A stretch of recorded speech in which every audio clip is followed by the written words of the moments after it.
প্রত্যেকটা কলকাতাবাসীর শপিংয়ের ultimate destination কিন্তু এসপ্ল্যানেডই হয়।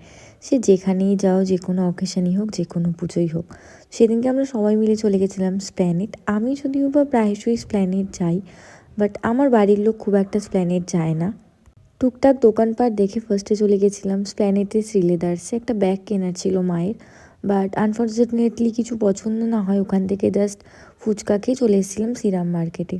রাস্তাঘাটে টুকিটাকি জিনিস ছাড়া কেনার মতন সেরকম কিছু পাইনি, কারণ আমরা গেছিলাম ঘুরতে যাওয়ার জন্য, শপিং করতে। বাট কিছু ছিল না, আমি জানি না কেন কিছু পছন্দ হওয়ার মতন ছিল না। আমি লাস্ট টাইমও যখন গেলাম আগের মাসে, অনেক সুন্দর সুন্দর কালেকশান ছিল। লাস্টে আমরা বাধ্য হয়ে সোদপুরের এম বাজারেই আসি, ওখান থেকে কিছু কিনি। আর তারপর ওখান থেকে একটু মিষ্টি কিনে চলে গেছিলাম সোদপুর সিলেদার্সে।